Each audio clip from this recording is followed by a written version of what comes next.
السلام عليكم ورحمة الله وبركاته. الشمارك كنا جالكم توتاب كبجانتو توماس فورمو. أول ما كي كارباسني ورابا جرا وفتة متجازرة وفتة كان هذا الأمورات تقول ما متنا نوجد ترى أسمان سبسكرايب لايك شير بكم نوجد ترى سين تجا هذا وفتة متنا وانت بربادا وانت كتوك تبعتها وينها متنا كنا نوجد ترى دي فتة متجازرة جرا فتة كي متجازرة أدوتو يجرا أما موجود يكوك اللي سدي بيجرا أنا بيجينا يروكنا سلا روبا تريو جي أثناء كيسة روبا قداسة نصون ثانية روبا تتك أصله روبا يو أما جريو رومي بدي زرا أدون سرير باجة شراء اللينس أدو بيتجرا أما جريو اللينس تكودي بيرا أدون شاشاماني أما يو وفاتا يوم يتاني أفل وفاتا يوم مثلا كاري جيجيفتي كاري برات تقولي يشوا مالي فيه ميتجا وفني aduwwan baay'ee baay'atuuf jecha uffanni miichaaya sababa saniif jecha yeroo qilleensi kun deebi'e yeroo san miicachuu barbaade saniif amma bahee uffata harkaan miicaa uffanni garaagarummaa uffata harkaan miicanii fi maashinaan miicanii garaagarummaa guddaa qaba uffata harkaan miicuu fi maashinaan miicuun garaagarummaa guddaa qaba uffanni maashinaa yeroo mara miicamu daddafee ciccitaallee daddafee ciccitaa harka keessan yoo miicitan garuuyyuu akkas maraa miti keessattuyyuu wantoota akka habaayaa kanneen harkaan osoo miicitanii irra bareedaa jechuudha. Wanti martuyyuu ka uumamaatu caalaa hin beekanii isinillee teknooloojiin babal'ateera sirriidha. Garuuyyuu teknooloojii irraa wanta uumamaatu irra bareedaallee wanti martu ka uumamaatu caalaallee beekanii saniif jecha an uffata kiyya akkaan miicadha. Abaa illee ta'u haa xiqqaallee ta'u uffata harkumaan miicadha jechuudha. Yoo natti baay'atee mara miicuu dadhabe kaan har'a miicee kaan guyyaa biraa miicee akkasii jechuudha.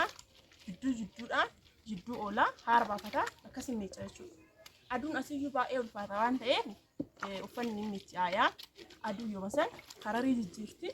Yoo aduun itti baatee uffanni miicaaya immoo iyyuu uffanni ummaan haarofti kamiyyuu uffata moofaa ture jechuudha. Uffata moofaa ture fakkaata.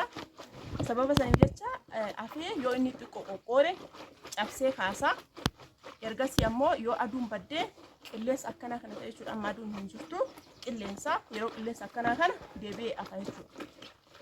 Akkasitti akka aduun na jalaa hin tuqetti yeroo qilleensaa fayyadamee yeroo qilleensaa uffata kiyya miicadha. Akkana fakkaataa yeroo kanatti silaa biyyi keenya haa xiqqaatullee roobni jiraachuu qaba. Garuuyyuu amma roobni hin jiru bonaallee miti garuuyyuu midhaan amma silaa yeroo kanatti midhaan rooba argatu qaba.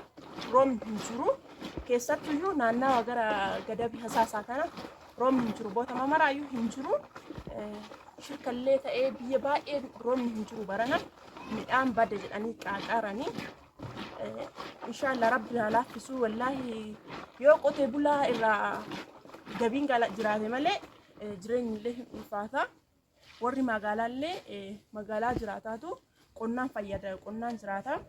Qotuullee lafa qotuullee hin qabne bitateetu haa ta'u waan qotee bulaa irraa galee jiraata jechuudha. Jireenya isaan jiraata. Baran ammoo roobni hin jiru midhaan dura bareeda ture amma ammoo midhaan deebi'ee waan roobni dhabame jecha qilleensa bichaadha. Bubbee jala kaayee qilleensa bichaa waan jiruuf sababa saniif jecha midhaan baay'ee tokko ulfaataa jira. Inshallah rabbi haa laaffisu isinillee hundi keessanuyyuu namni kamuu jechuudha. Muslimaa kiristaanaa hin jedhinaati. Namni kamuu du'aayii kadhadha. Rabbi rooba raafmataan nu haa roobu. Roobni kana boodaallee baay'eellee fayyadu baatu garuuyyuu xiqqoo osoo rooba qalalli godhe rooba osoo bareeda yeroo kanatti rooba barbaachisa. Midhaan ammoo rooba hin qabu. Reefuu asheetee gaaraa jira gara hasaasaati. Garuuyyuu roobni hin jiru bakka roobni hin jirretti ammoo qilleensi bichaan fuudhee goysaa gaafa midhaan goysi ammoo midhaan osoo keessa isaatitti dhama hin godhatin osoo firee hin guutin qilleensi yoo goysi ammoo duwwama ta'an beeytanii hin beeytan jedhee yaada namni hin beeyne hin jiru. Duwwama ta'ee koshama duwwaa ta'ee hafa. Akkasitti rabbi nu haa laaffisu. Rooba raafmataa rabbi nu haa kennu. Haaluma keenya kanaaf rabbi illee nu cakkane sababa saniif jecha roobni dhabame mee hundi keessaniyyuu bakkuma jirtanitti du'aayii kadhadhaati ka biyya keessaallee ka biyya alaallee akka rabbi rooba rahmataa nu roobu du'aa kadhadhaa. Roobni baay'ee hin jiru, midhaan baay'ee miidhamaa jira. Akkasitti sababa saniif malee osoo roobni jiraatee qilleensi jiraatee uffanni illee hin miicaa'u jechuu barbaadee sababa sanirraa kaasee kana mul'uu haasa'ee yaa uffanni kiyya xurii illee xurii hin qabu.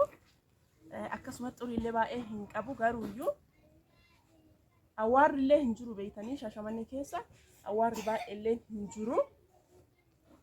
Bota biraa amma fakkeenyaaf naannawaa akka Hasaasaa kun awwaara sirrii qabdi. Shaashamanneen garuuyyuu awwaara gas gahullee hin qabdu. Aduu qabdi. Qilleensi isii hin ho'a aduu qabdi. Aduutuyyuu uffata miicceessa malee namallee akkasumatti saafaa baaya malee namni galgaleeffatee gara saafaa jechuudha ka sa'aatii baha malee nama hoo bayan aduun hin ulfaata. Akkasiin namallee akkasuma miti jechuu barbaadetti uffata miti. Bakka cuffi. Kino akkana amma geessuu irra jira. Umuruu irra jira jechuudha.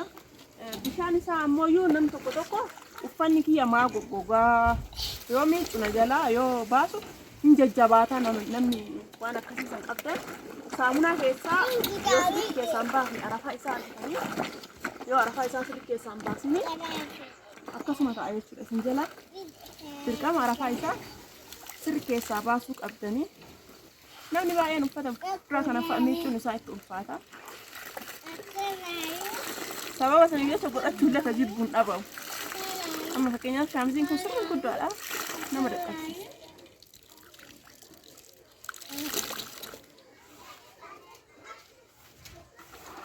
Kino bishaan isaa keessaa jiru akkana jira jechuudha. Hojjetanii bishaan qulqulluu kana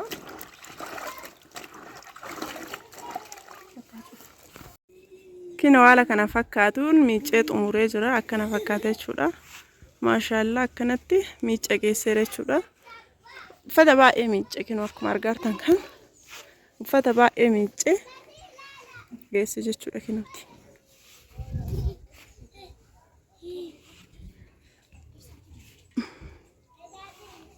Kino akkana uffata akkana miicce geesseera.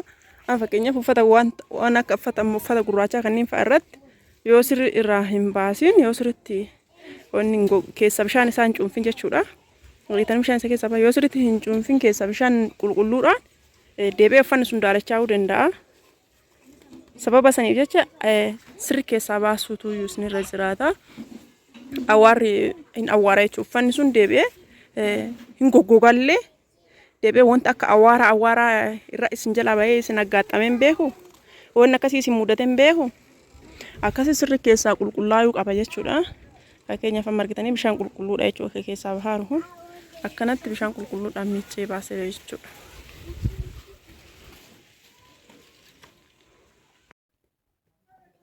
Kinoo har'allee walitti deebinee jira. Xumura isaallee isin waraaba jedheeti kinooti akkanatti miiccee gogeera cabsee jira.